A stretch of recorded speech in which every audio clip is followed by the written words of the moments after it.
ça ne va vraiment pas être long et ça va être très court. On va essayer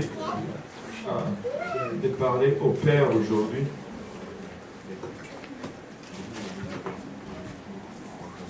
On va aller dans le livre de Deutéronome, chapitre 6.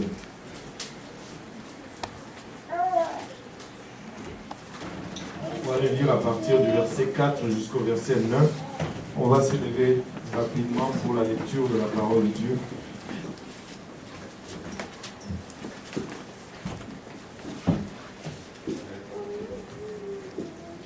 Deutéronome 6, 4.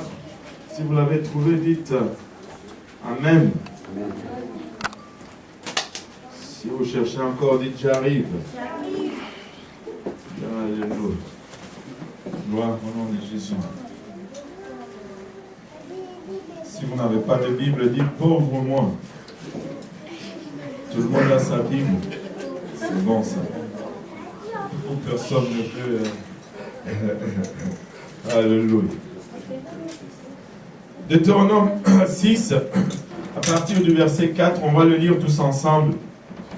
Écoute Israël, l'Éternel notre Dieu est le seul éternel. Tu aimeras l'Éternel ton Dieu de tout ton cœur, de toute ton âme et de toute ta force. Et ces commandements que je te donne aujourd'hui seront dans ton cœur. Tout le monde dit dans mon cœur. Dans mon cœur. Alléluia. Tu les inculqueras à tes enfants et tu en parleras quand tu seras dans ta maison, quand tu iras en voyage, quand tu te coucheras et quand tu te leveras. Tu les liras comme un signe sur tes mains, ils seront comme des frontaux entre tes yeux. Tu les écriras sur les poteaux de ta maison et sur tes portes. Prions tous ensemble. Encore une fois, Père Céleste, nous te remercions, Papa, pour le privilège que nous avons de nous réunir ici dans ta présence, Seigneur, et de partager, Papa, ce moment que tu as préparé pour nous. Papa, alors que nous avançons pour sonder les Écritures et étudier ta parole, nous reconnaissons une chose, Seigneur. Nous sommes des hommes naturels et des hommes charnels pour qui les choses spirituelles sont une folie, Seigneur, et ces choses nous échappent. C'est pourquoi nous avons besoin de ton aide. Et nous te prions que tu nous aides aujourd'hui, Père. Alléluia.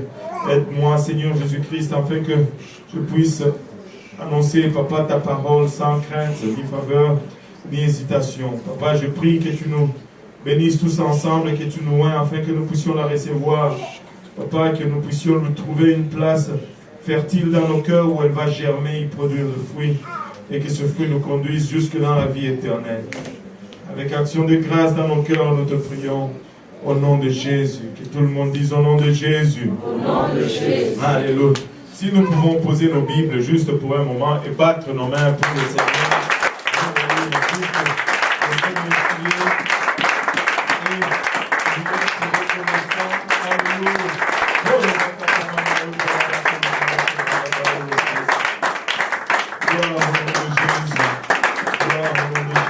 Alléluia. Il est digne de louange, n'est-ce pas? Amen. Vous pouvez vous asseoir. Aujourd'hui, c'est la fête de Père, n'est-ce pas? Et les papas sont célébrés aujourd'hui partout à travers l'Amérique du Nord, partout. Je ne sais pas si cette fête de Père est pareillement célébrée aussi en Afrique et en Europe. Je n'ai aucune idée. Mais parce que lorsque nous étions en Afrique, nous ne savions même pas s'il y avait un jour de fête de père ni de fête de mère. Qui était au courant de ceci en Afrique? Moi, je ne sais pas. Vous le saviez en Afrique? Waouh! Vous êtes développés, vous. Chez nous, au Congo, ce n'était pas le cas. Enfin, je ne sais pas. Si c'est peut-être ma famille, je ne sais pas. Mais nous n'avions aucune idée. Bon, même les anniversaires, nous ne les célébrions pas.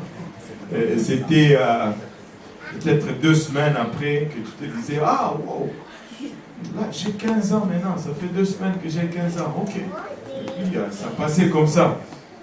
Donc je ne sais pas si c'est célébré partout, je pense que oui, mais il est à noter que un père, c'est important.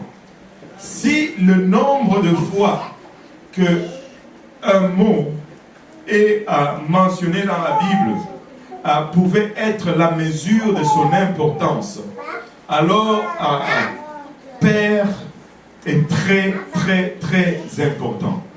Si nous regardons notre Bible, le mot père revient 1113 fois dans la Bible.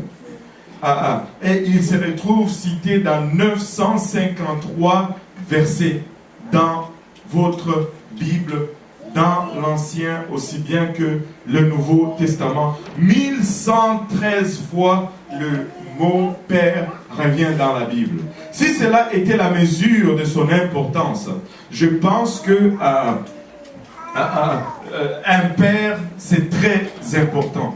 Au fond, un père, c'est très important, non seulement pour la famille, mais pour la société également. Pour avoir le modèle parfait de père, nous n'avons qu'à regarder à notre Père céleste. Et les pères sont connus pour donner. Nous aimons les pères, les papas quand ils donnent, n'est-ce pas? Et Daniela m'a dit qu'elle aimait son père parce qu'il lui donnait des Kinder Surprise. Kinder Surprise, je ne sais pas si c'est Kinder Surprise ou Kinder Surprise ou des surprises Kinder. Comment ça se dit en français? Kinder Surprise, même en français? Et en anglais? Kinder Surprise? Ok. Bon. Alléluia. Et en allemand, ça se dit comment? Kinder Überraschung.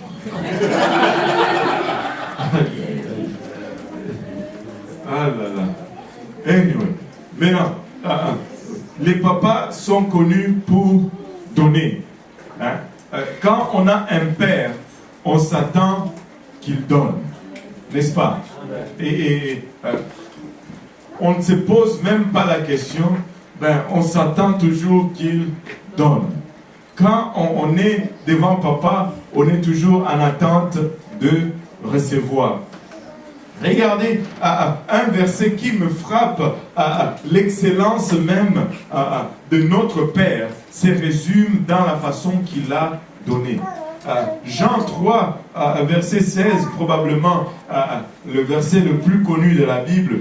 Car Dieu a tant aimé le monde qu'il a donné son Fils unique, afin que quiconque croit en lui ne périsse point, mais qu'il ait la vie éternelle. Car Dieu a tant aimé le monde qu'il a donné. Il a tant aimé le monde qu'il a donné. Et la Bible nous dit ici qu'il a donné son Fils. Regardez, le mot Fils est écrit avec un F majuscule. Il a donné son Fils unique. Il avait un seul Fils et il a donné ce Fils-là.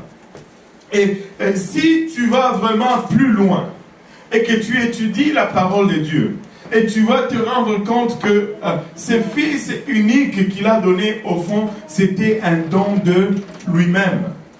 Parce que le Fils unique qu'il a donné ici n'était pas un Fils hors de lui-même. C'était un Fils qui était lui-même. Amen. Amen. Parce que Ésaïe 9, verset 5, nous démontre que ce Fils unique, c'est lui. Tu peux me mettre Ésaïe 9, verset 5, nous démontre que ce Fils unique, c'est lui. Est-ce qu'avec ces trucs-là, on peut mettre deux versets différents en même temps? Non. Hein? Il faut qu'on commence à réfléchir. Peut-être qu'on pourra y arriver. Ésaïe 9, 5 nous dit, car toute... 9.5, voilà. Car un enfant nous est né, c'est 6 en anglais, mais c'est 5 en français. Car un enfant nous est né, un fils nous est donné.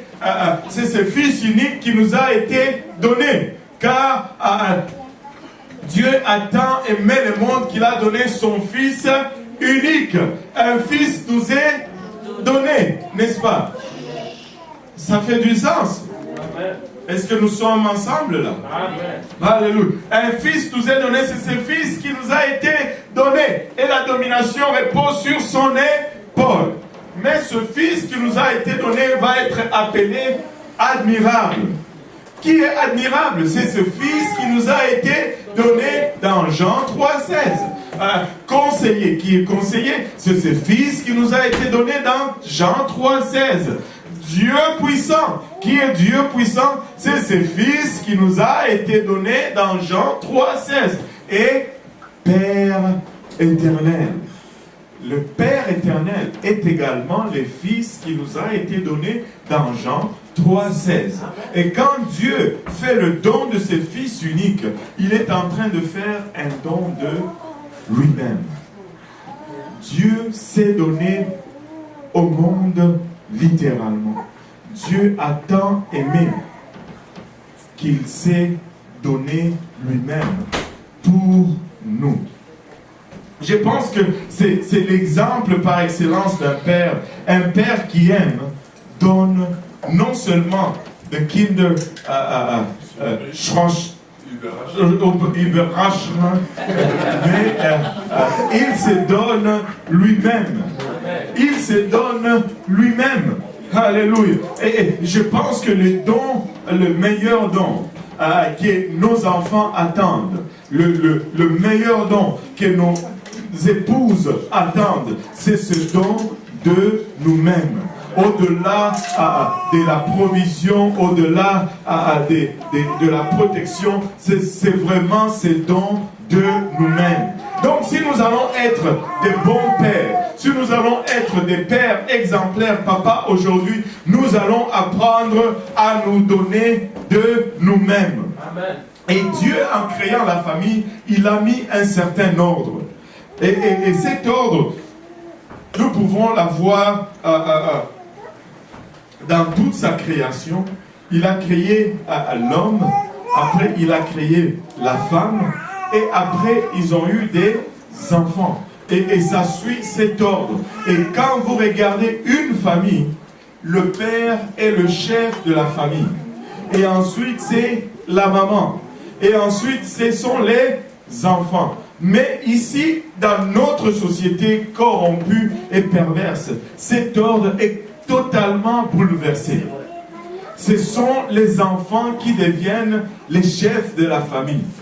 Tu rencontres des gens qui te disent « Oh, chez moi, ce n'est pas moi ni ma femme qui sont les boss, ce sont nos enfants. » J'ai dit « Mais ça ne va pas.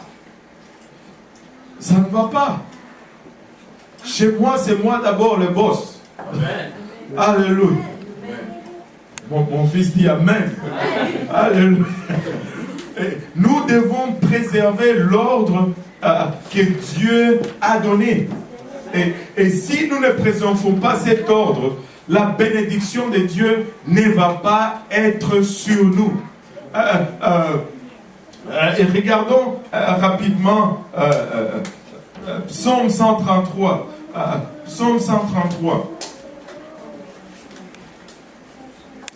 Versets 1 à 3, ce n'est pas beaucoup. Psaume 133, cantique de décret de David.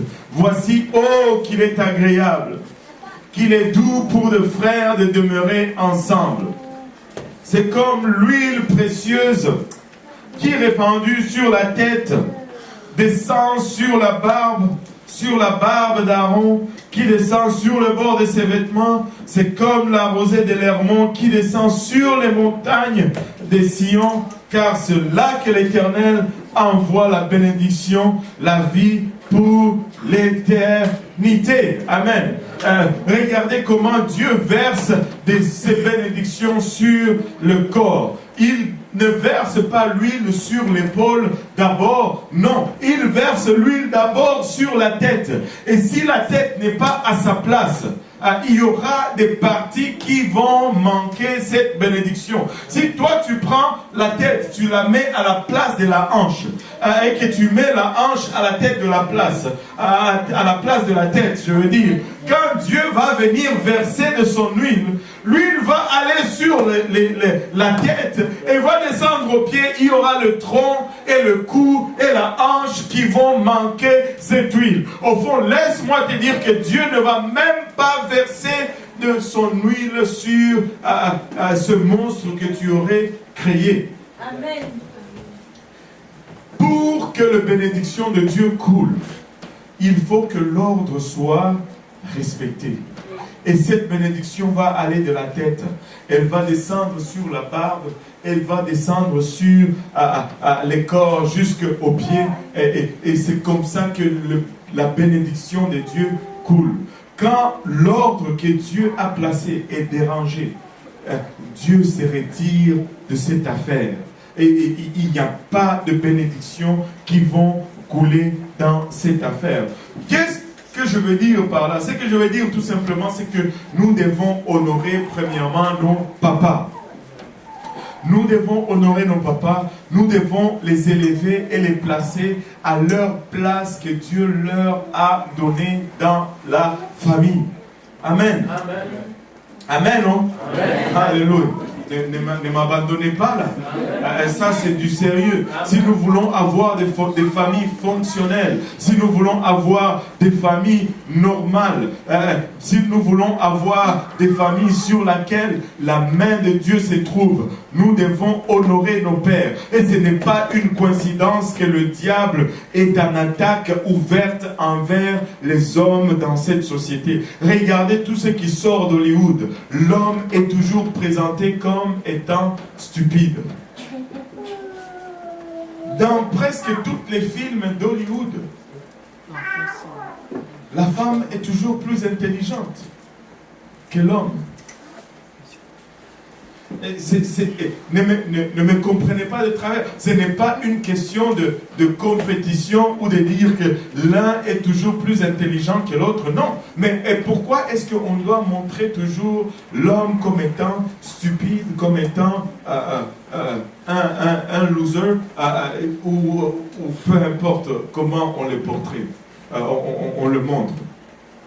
C'est parce que le diable est en attaque ouverte contre ce qui est l'image de Dieu. Vous voyez, il était dans les cieux, il avait accès à Dieu, l'orgueil est montré en lui, mais lorsqu'il a été jeté sur la terre, il a gardé cette dent contre Dieu. Et quand il regarde les hommes, il dit, oh, ça me rappelle celui qui m'a chassé du ciel.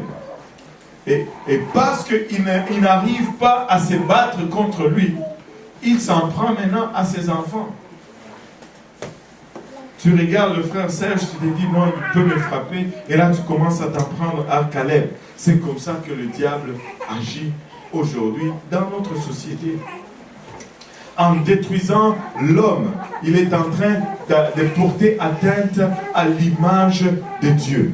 Et en détruisant cette image, il s'attaque directement à l'homme. Nous devons honorer nos papas, n'est-ce pas? Amen. Nous devons les remettre à la place où Dieu les a placés. Et il y a une histoire que j'ai lue en ce qui concernant les Indiens en Amérique du Nord. À l'époque où les Européens venaient pour prendre le territoire nord-américain et établir leur colonie, ils avaient l'habitude de venir et de marcher sur les chevaux ou faire des lignes. Et quand ils marchaient comme ça, les officiers étaient toujours repérables. On le repérait par leur chapeau, par leur tenue, et à la place qu'ils occupaient dans la colonne.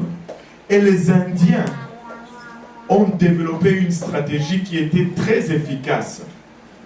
Et selon leur stratégie, c'était qu'ils avaient un tireur d'élite quelque part. Et quand ils voyaient cette colonne arriver, le but du tireur d'élite, c'était d'atteindre le chef. Et il disait, lorsque le chef était atteint et tué, tous les troupes s'est dispersées et ils ne savaient plus trop quoi faire, où aller, et ils avaient la victoire. Et donc, le premier qui recevait la première flèche était toujours l'officier en commandement de la troupe. Schlack! Et quand cela arrivait, c'était la débandade et c'était un peu la détresse dans la troupe. Et jusqu'à ce que les Européens ont commencé à déguiser les officiers qui dirigeaient leurs troupes. Quand ils rentraient, ils étaient tous pareils. Tu ne savais pas qui était le chef, qui ne l'était pas, juste pour les cacher des Indiens qui étaient en embuscade. Et le diable est passé maître dans cet art de viser toujours la tête. Et quand il vise la tête et qu'il la tienne, il tient tout le reste. Regardez le nombre de familles aujourd'hui monoparentales dans notre société. Et regardez, si cela était une bonne chose, notre société aujourd'hui allait être meilleure que la société de la génération passée. Mais nous sommes en train de nous rendre compte avec tristesse que nous avons plus de crimes, nous avons plus de détresse, nous avons plus de problèmes, plus de maladies. Nous avons une société qui consomme plus de médicaments dépressifs que toute autre société. Ça, ce n'est pas parce que nous sommes en train de nous améliorer, c'est parce que nous sommes en train de régresser plutôt. Et une des causes, c'est parce que la tête n'est plus à la place où elle devait être. Nous devons honorer nos pères. Mais de l'autre côté, ce n'est pas seulement une question d'honorer le père. Parce que toute position, toute autorité vient avec des responsabilités. Et Dieu n'élève pas seulement nos papas, mais il leur donne aussi des responsabilités. Et très souvent, c'est là où les bas blessent. Quand nous, en tant que pères, nous abdiquons nos responsabilités. Quand nous, en tant que pères, nous faillissons à nos responsabilités. L'homme est faillible. Et je ne parle pas de cela. Mais nous vivons et nous sommes en train de contempler une société où les pères ont complètement abandonné leur position. Où les pères ne sont plus pères. Tu rentres dans une famille, tu ne sais plus qui est père et qui est mère.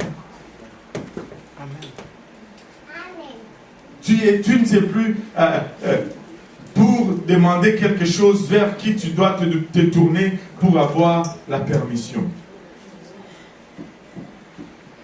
Carrément, c'est vers les enfants que tu dois demander, est-ce qu'on sort aujourd'hui?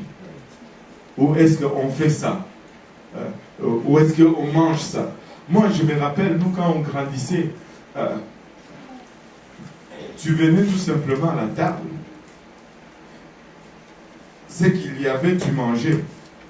Si tu ne mangeais pas, hasta la vista, à la prochaine. S'il y avait une prochaine fois ces jours-là, parce qu'il arrivait que c'était juste un repas par jour. Ah non, moi je n'aime pas ça. Et là tu vois la maman. Oh, qu'est-ce que tu veux que je te fasse? Schlack. Tu manges. Qui est au contrôle? Qui est au contrôle? Nous avons des responsabilités qui viennent avec notre position. Et le premier devoir, le tout premier devoir d'un père, c'est d'aimer. Car Dieu a tant aimé le monde. Et notre première responsabilité, tout d'abord, c'est d'aimer. Amen. Et quand on aime, pas en cachette seulement. Amen.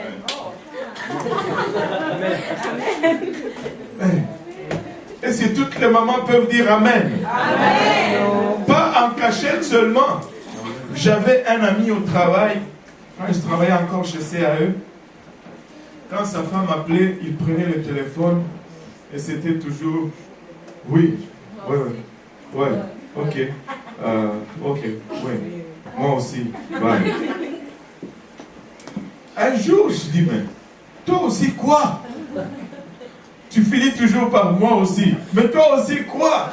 Il était incapable de dire je t'aime. Parce que j'étais là à côté de lui.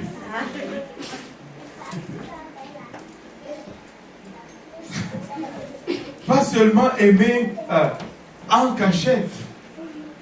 Aimer et exprimer son amour. que l'autre n'ait pas besoin de deviner que tu l'aimes. Si l'autre commence à avoir besoin de deviner que tu l'aimes, il va y avoir des problèmes dans la maison. Surtout nous les Africains. Amen, non? Amen. Alléluia. Alléluia. Dire je t'aime à sa femme, ce n'est pas un péché et ce n'est pas un crime. Amen. Tu lui dis je t'aime chérie et tu verras qu'elle sera contente. Alléluia. Le frère Luc a dit c'est vrai. C'est vrai. Alléluia. Nous devons premièrement aimer, exprimer notre amour, non seulement avec nos femmes, mais aussi avec nos enfants. Amen. Amen. Et quand je dis exprimer l'amour, ce n'est pas juste des paroles gratuites. Des fois, aimer, ça veut dire être ferme, être dur. Des fois, aimer, ça veut dire non. Aimer, cela ne veut pas dire oui tout le temps, oui tout le temps, oui tout le temps. Ça ne va pas fonctionner. Des fois, aimer, ça veut dire non. Des fois, aimer, ça veut dire tu rentres dans ta chambre et tu restes là jusqu'à ce que je te dise de sortir. Amen. Un autre devoir du Père, c'est pourvoir. Un Père doit pourvoir à ses besoins.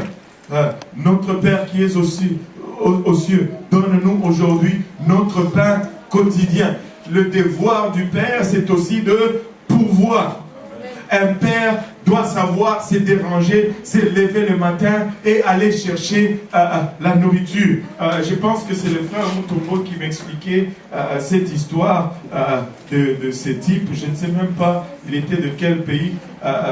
Il dit sa femme devait travailler et lui aussi, blablabla. Je ne me rappelle plus très bien l'histoire, mais jusqu'à ce que un jour, sa femme lui dit, si tu gardes l'enfant, je vais te payer. Et là, cette journée-là, il était avec l'enfant comme ça, là, partout. Il dit à sa femme, mais quand tu vas porter l'enfant à l'autre, tu le payes, non? Mais maintenant, si je dois garder l'enfant, il faut que tu me payes aussi. Et là, ces jours-là, il avait l'enfant, c'était vraiment, alléluia. On gardait l'enfant. C'est au Père de pourvoir. C'est au Père de pourvoir. Quand ça va mal à la maison, il n'y a rien, tu dois te sentir mal. Tu dois te déranger. Tu dois te réveiller à 5h, 6h du matin pour aller courir les rues de Montréal et pour pourvoir pour ta famille. C'est ta responsabilité de pourvoir pour la famille. Amen. Maintenant, cela ne veut pas dire que,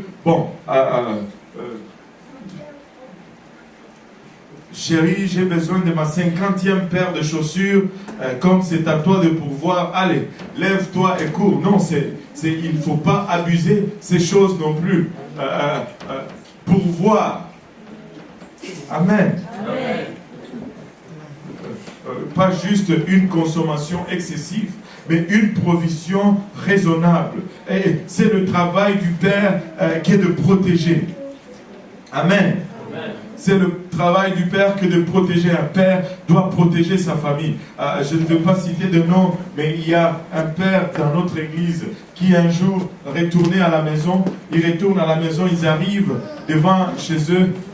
Ils étaient en voiture et ils voient que la porte de la maison était entrouverte. Là, il dit à sa femme, va regarder s'il y a quelqu'un. C'est vrai. C'est une histoire vraie. C'est pourquoi je ne dis pas le nom.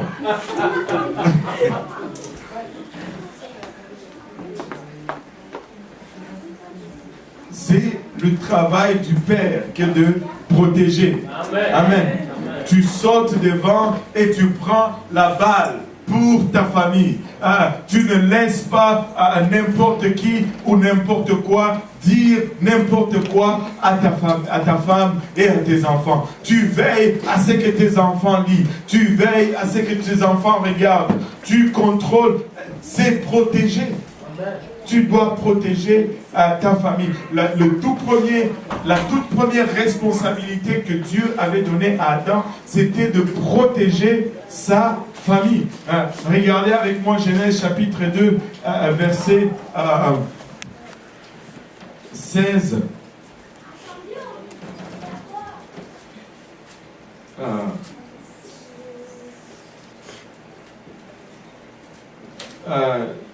Verset 15, donne-moi 15.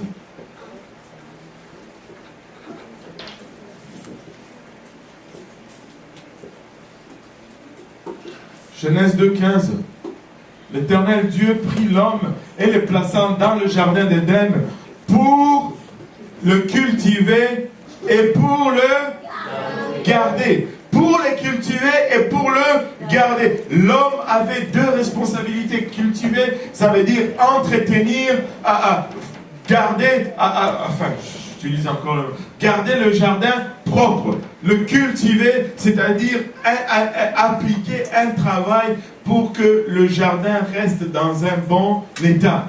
Mais garder ici est un terme militaire qui vient du mot sentinelle. Adam devait veiller et empêcher quelque chose d'entrer dans le jardin. Il devait prévenir que quelqu'un entre dans le jardin et c'était le travail de l'homme que de garder, que de protéger le jardin, ainsi protéger sa famille. C'est notre responsabilité que de protéger nos maisons. Amen. Amen. Le papa doit veiller sur la maison. Le papa doit protéger la maison. Il doit aimer, il doit pouvoir, il doit protéger. Amen. Amen. Alléluia. Nous devons protéger nos familles. Nous ne devons pas laisser n'importe qui ou n'importe quoi garder ou plutôt entrer dans nos familles et ainsi interférer avec nos familles. C'est notre travail que d'encourager. C'est notre responsabilité que d'encourager. Genèse chapitre 3, verset 16.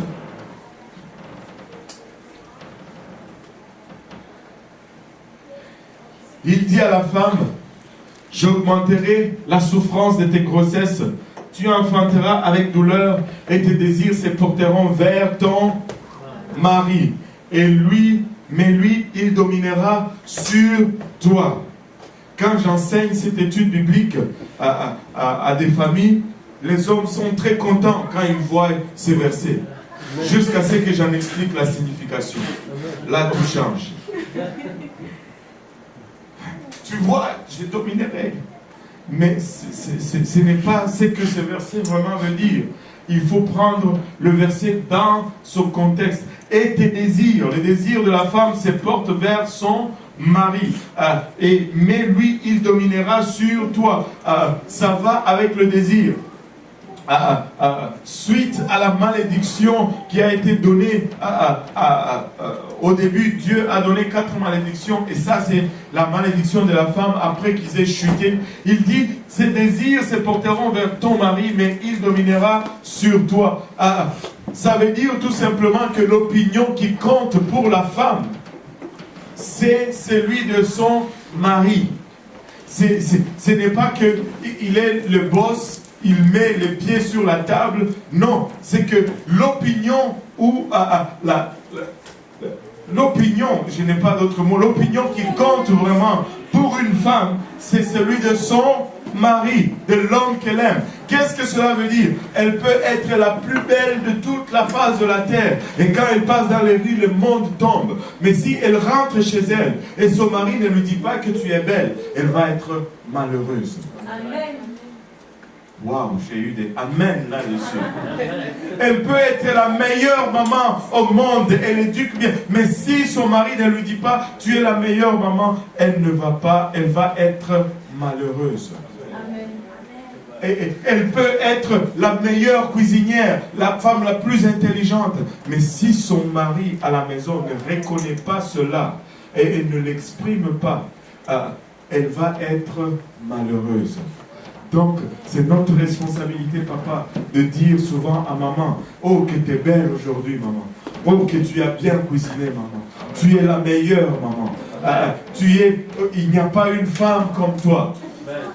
Et ça, c'est vrai. Il n'y a pas une seule femme qui est pareille à une autre. Donc, quand tu dis ça, ce n'est pas juste que c'est des flatteries, mais c'est vrai. En plus de cela, c'est vrai. Mais il faut le dire. Parce que elle compte sur ça pour son estime personnelle. Amen. Sans cela, elle n'a pas d'estime personnelle. Elle va toujours se rabaisser. C'est notre responsabilité. Nous devons encourager. Amen. Amen. Nous devons aussi instruire en tant que père. Le verset que nous avons lu en début du service, c'est Deutéronome 6,4. Écoute Israël, l'Éternel notre Dieu est le seul éternel. Tu aimeras l'Éternel ton Dieu de tout ton cœur, de toute ton âme et de toute ta force. Et ces commandements que je te donne aujourd'hui seront dans ton cœur. Mais ils ne doivent pas rester seulement dans mon cœur.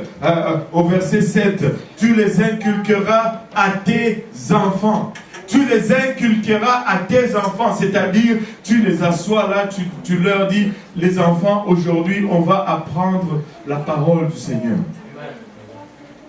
Aujourd'hui, on va étudier le voie de Dieu. Tu dois parler de Dieu à tes enfants. Tu dois les instruire dans les voies de Dieu.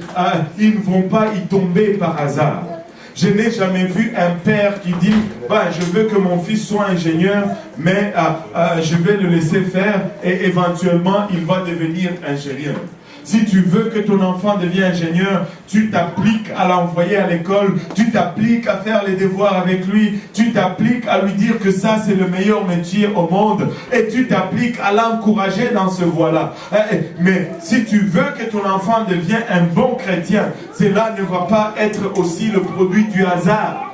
Il faut que tu t'appliques à le faire. Il faut que tu mettes de principes. Il faut que tu l'instruis dans les voies où il doit marcher. Et la Bible nous dit, instruis un enfant dans les voies qu'il doit suivre. Lorsqu'il sera grand, il ne va pas s'en éloigner. Amen. Nous avons une position, certes, une position d'honneur, certes, une position d'autorité, mais cette position vient aussi avec des responsabilités et des devoirs. Si nous faisons nos parts des responsabilités, nous allons voir que ça va être facile. Nous ne sommes pas chefs de famille selon le modèle de ce monde. Et c'est là où on a beaucoup de confusion. On veut être chef, comme on a le chef au travail, comme on a les chefs dans le gouvernement. Le chef de l'homme n'est pas le chef du gouvernement. Le chef de l'homme, c'est le chef que Dieu a établi. Amen. Amen. Il nous dit dans le livre de Corinthiens, 1 Corinthiens 11, à partir du verset 7.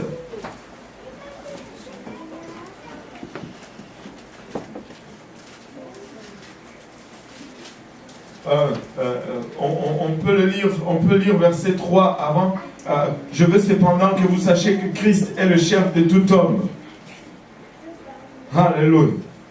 Donc quand l'homme commence à poser des problèmes à la maison, maman, tu les rapportes à son chef. N'est-ce pas? Amen.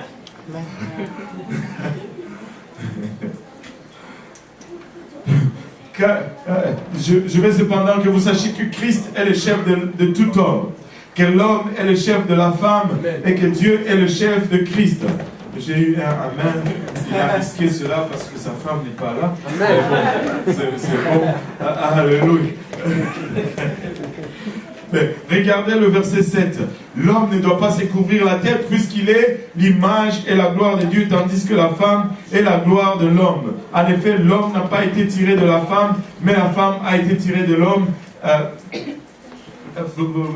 Ce n'est pas le verset que j'ai cherché. Elle dit Amen.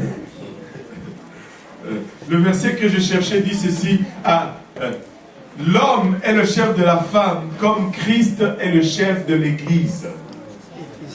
Notre chefferie, c'est dans le livre d'Éphésiens 5, 22 ou quelque part là. Notre chefferie n'est pas comme le chefferie de ce monde. Il dit, Marie, aimez vos femmes, mes femmes, soyez soumises à vos maris.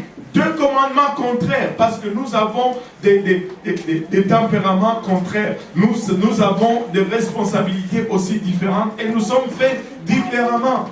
Amen. Il dit, l'homme est le chef de la femme comme Christ est le chef, Éphésiens 5, 23, voilà. Car le mari est le chef de la femme comme Christ est le chef de l'Église.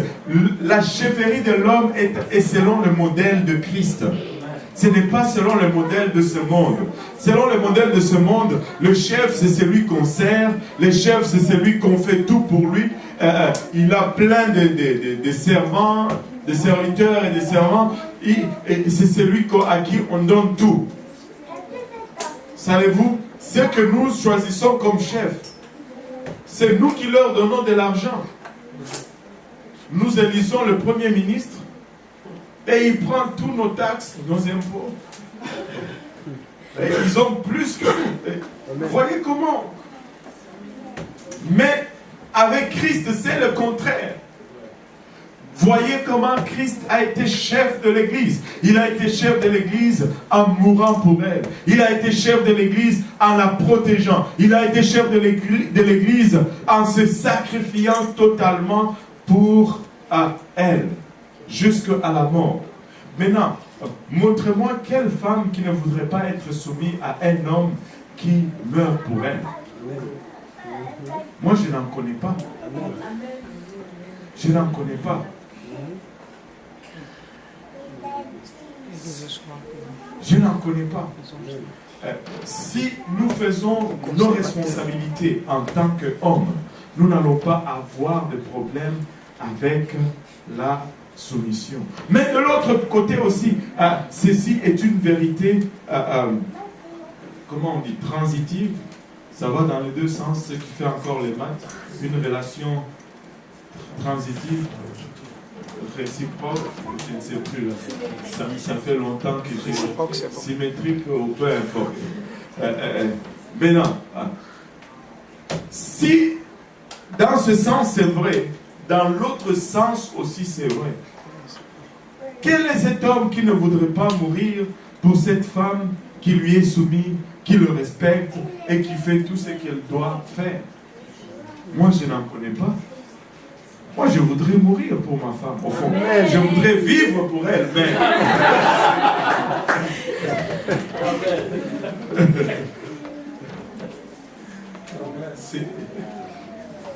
Quand chaque côté fait sa part, ça marche comme un charme. Et ça marche, et nous avons des résultats, nous avons des familles solides, nous avons des familles qui deviennent des exemples dans notre société qui va à la dérive. Mais quand nous commençons à calquer nos modèles sur le monde, parce que nous sommes tellement emportés par le monde, nous sommes tellement pris dans cette société que nous y perdons même les références. Les références pour nous, c'est la Bible. Amen. C'est la Bible. Les références, ce n'est pas Hollywood, ce n'est pas, je ne sais pas, ce n'est pas New York. Les références, c'est la Bible. C'est la Bible. Si nous calquons nos vies sur ce livre et que nous marchons selon ce livre, nous allons avoir des familles selon ce livre. Mais si nous voulons des familles selon le monde, faisons-le comme le monde. Mais si nous voulons des familles comme ce livre, faisons-le comme ce livre. Et je vous dis, ça va marcher.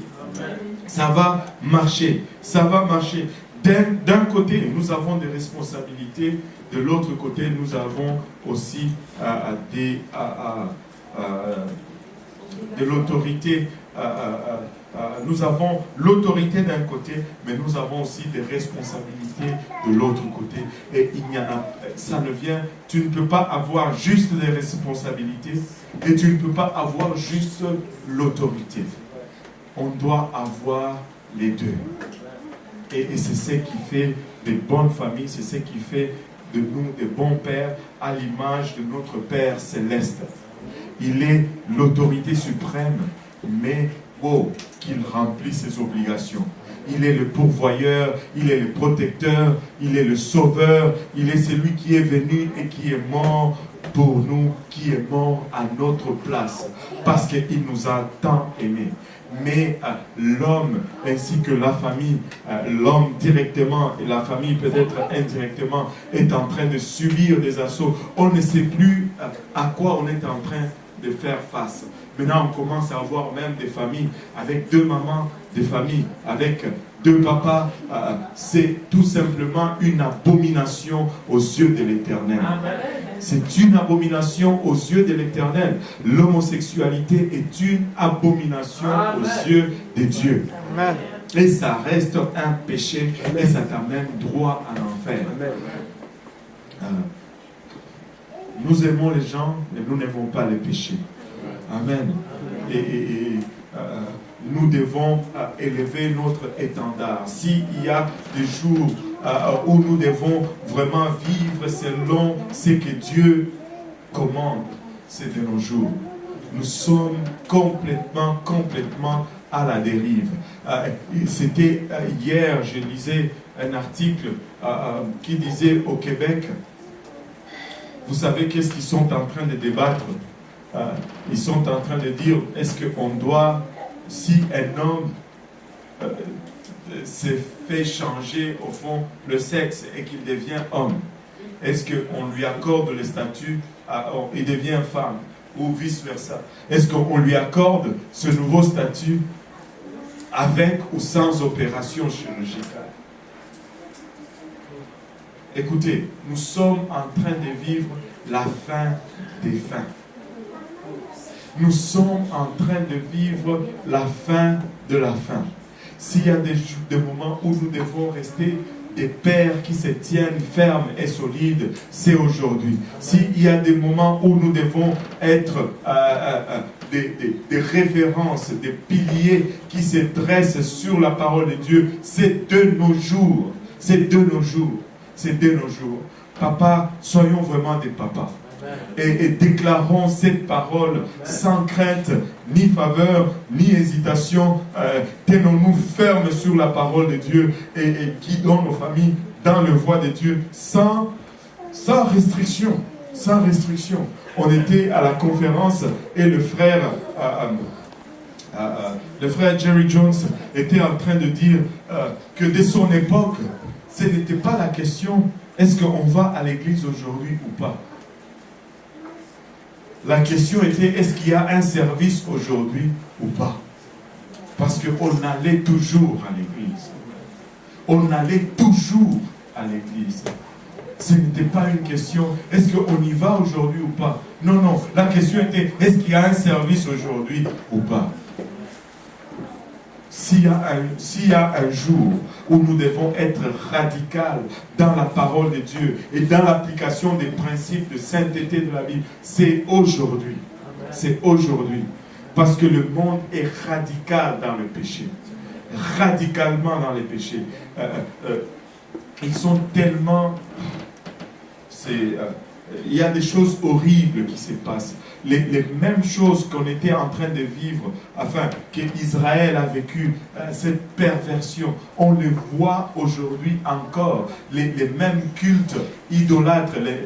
Aujourd'hui, on te dit aux États-Unis qu'ils viennent de légaliser cette pilule, la pilule que tu prends pour ne pas tomber enceinte la veille que tu es entré dans la fornication. Tu peux l'acheter au comptoir à n'importe quel âge, sans prescription. Sans prescription. Ici au Canada, tu ne peux pas célébrer un mariage d'une fille en bas de 16 ans, en bas de 18 ans, sans l'autorisation de ses parents. Mais la même fille en bas de 18 ans peut aller à la pharmacie, peut aller à l'hôpital et se faire avorter sans que ses parents soient informés. Nous devons nous tenir fermes. nous devons déclarer les oracles de Dieu. Nous devons confesser qui nous sommes sans honte, sans gêne, parce que le monde n'a pas honte d'être qui ils sont. Nous devons nous élever la bannière du nom de Jésus-Christ le plus haut que nous pouvons, sans gêne, et appeler le péché, péché. Et cela va commencer avec nous, les papas. Amen. Amen. Alléluia.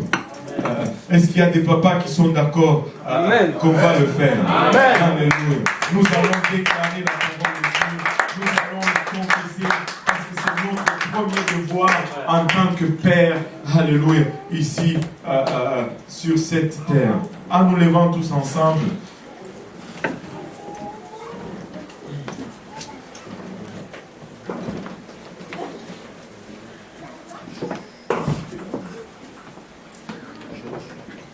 Nous vivons dans un monde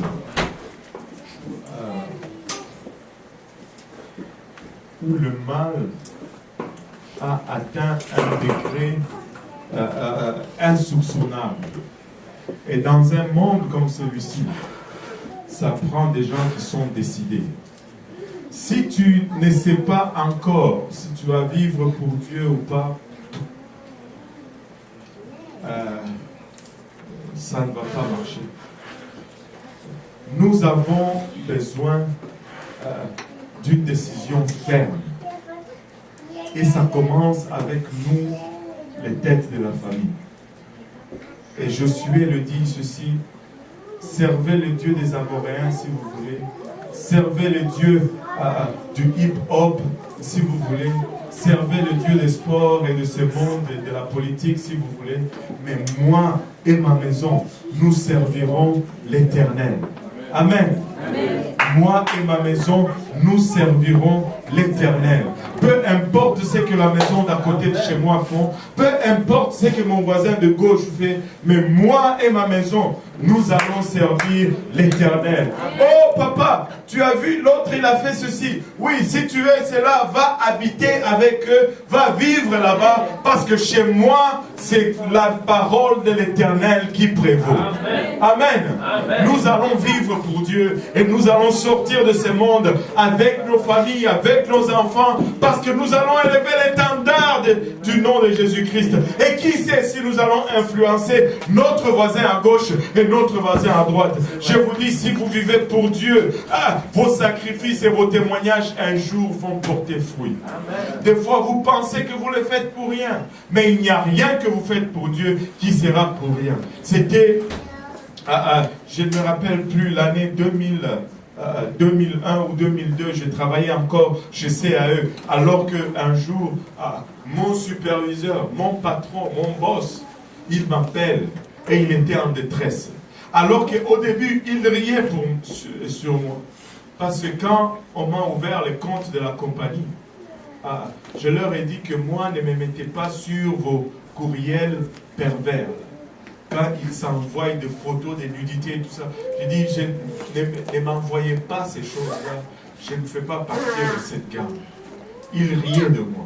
Quand je lisais ma Bible, lorsque, après le lunch, je mange rapidement, je m'assois sur ma table, je lis ma Bible, il s'est moqué de moi.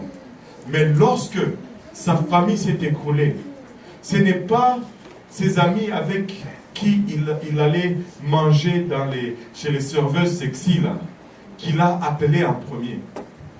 C'est moi qu'il est venu voir en premier. Il dit, Dieu donné, ma famille est en train d'être détruite. Ma femme a rencontré quelqu'un sur Internet et elle est en train de me quitter. Je lui dis, mais coupe l'Internet. Il me dit, je ne peux pas parce que j'ai des choses là, que j'ai fait mes choses sur Internet. Je dis, mais c'est l'Internet ou c'est ta femme ou c'est tes choses qui est plus important? On se rencontrait 6 heures du matin dans le stationnement du travail. On commençait à 6h30. On était 6 heures du matin dans sa vanne en train de prier. Il pleurait et il me dit, toi tu as bâti sur du béton, sur du solide. C'était la parole de Dieu.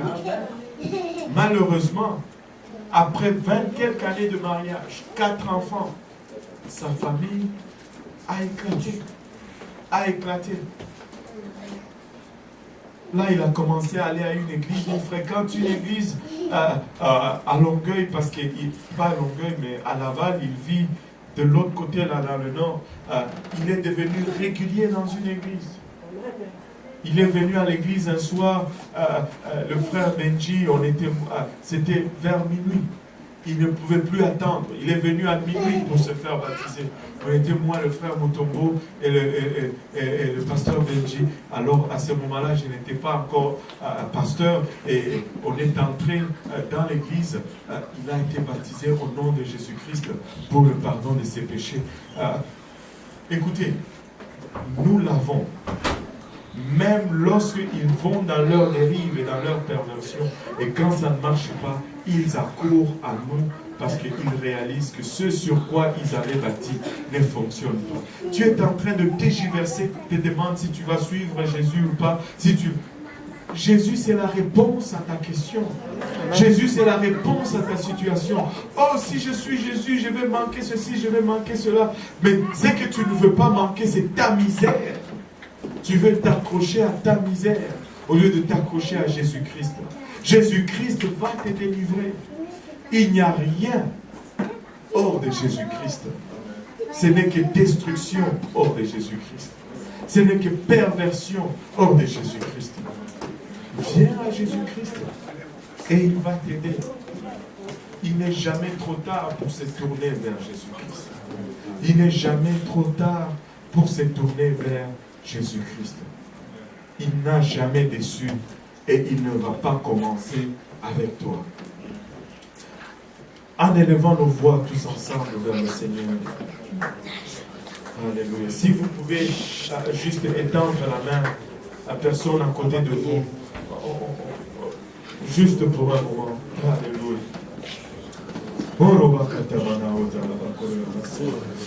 Père Céleste, nous te rendons grâce, Papa, pour ton amour, ta bonté, ta fidélité, Seigneur. En ce journée de fête de Père, Seigneur, nous voulons t'honorer, toi, le Père Céleste, Papa. Il a premièrement. Nous voulons, Papa,